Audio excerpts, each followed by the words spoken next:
Welcome back to the channel, everyone. I'm Andy, and today we're going to be reviewing Norco. Norco is a point-and-click adventure game set in an alternate Louisiana timeline. The dark tone and grittiness of the game is an immediate tell of what is to come. You play as Kay, who has traveled back home after your mother's death to find out that your brother is missing. You start to search for clues that lead you down a path of discovery and the uncovering of a secret life your mother was living.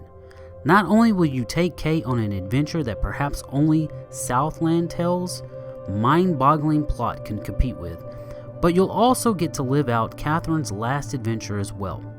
From staring contests with a stuffed bear to watching odd yet unforgettable street performances, Norco is definitely the best of the best when it comes to point-and-click games.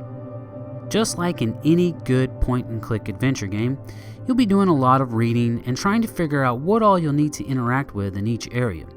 I very much enjoyed the story and how it incorporated things in and around Louisiana, such as Bourbon Street and the Superdome. You even get a really cool scene with the Superdome, but I won't spoil it for you. The pacing of the back and forth between Kay and Catherine is balanced well throughout the game, and I have to say it really helps introduce some of the fantastic characters. Oh, and you're going to get some crazy characters in this one, let me tell you. Each new character breathes life into this game. While your main focus is trying to find where your brother is, and then ultimately why your mother is so involved in the happenings that are going on, the cast of characters brings this game to life. You can tell there is a lot of thought that went into each character and what they would say and how they would react to your questions. I have to say it's an A+ in my book with each character creation in this story. Then you have the story, a story of loss, mysteries, deceit, and coming to terms over what has been a dark period for the family. Heck, dark period, it seems as if dark times follow this family around, and at the center is Kay and Catherine. I'm just saying this now, the game has some religious undertones going on here, and one that I kind of think is explained in the end, or perhaps it's one of those that, leaves it up to interpretation. There are 3 different endings, 2 of which I got myself, but I had to look up the third one. The attention is in the detail if you want to, get that true ending, I guess what they call it. But I feel like, I've already said too much about the endings. While you're bouncing back and forth playing between Kay and Catherine, you do learn that Catherine is caught up in a web of, I don't know what you would call it, with a company called The Shield.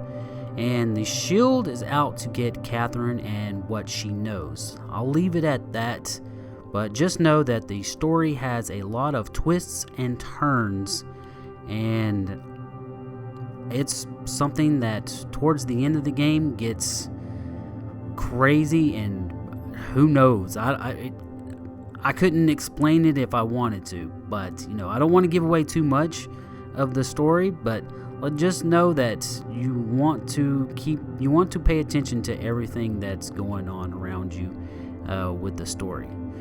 The overall game looks great with its dark pixel art that captures a perfect rundown southern area. The characters pop on the screen, but hey, look, I'm a big fan of pixel art, so I can gush over it all day long, but believe me, it looks awesome. The game plays pretty well, although some of the point-and-click parts can be a tad confusing, especially when you have to fight or when you have to control something. Nothing too major, though just a few blips in the entire game, but I feel I should mention it. The game isn't crazy long. A thorough playthrough might keep you busy for about 5 to 6 hours, but you'll probably be so engrossed in the story you won't even realize how long you've been playing it.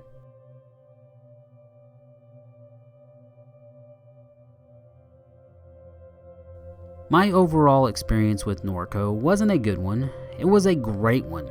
I loved all the darkness, the feeling of mystery and despair. It was a stroll down Heartbreak Lane filled with Garrett Boys, a cult by the way, shady characters, wonderful characters, and characters that were thrust into the pits of sadness. There are some wild twists planted in unexpected places, And the story, flipping between Kay and Catherine, connects in such a great way, you almost don't want it to stop. It isn't a perfect game, but as far as point and click goes, it's pretty darn close.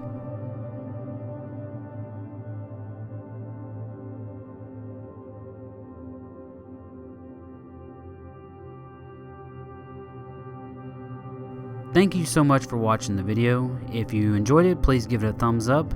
And I very much enjoyed this game quite a bit. From the story, to the dialogue, to the characters in this game. There is so much that you get to sink your teeth into as far as, learning about the characters and going about trying to solve ways to do things in the game. And there's so many things that you can miss if you're not paying attention. And with several endings to the game, you definitely want to pay attention to what's going on. But the game was fantastic, so kudos to the devs. It looks fantastic. It's a very beautiful pixel art game, and even though the story is very dark and sad, it makes for a great game. So yeah, I enjoyed it a lot, and hopefully if you like these kind of games, you like point and click games, I recommend picking it up and checking it out, and hopefully you'll enjoy it as well. As always, Indy on, brah.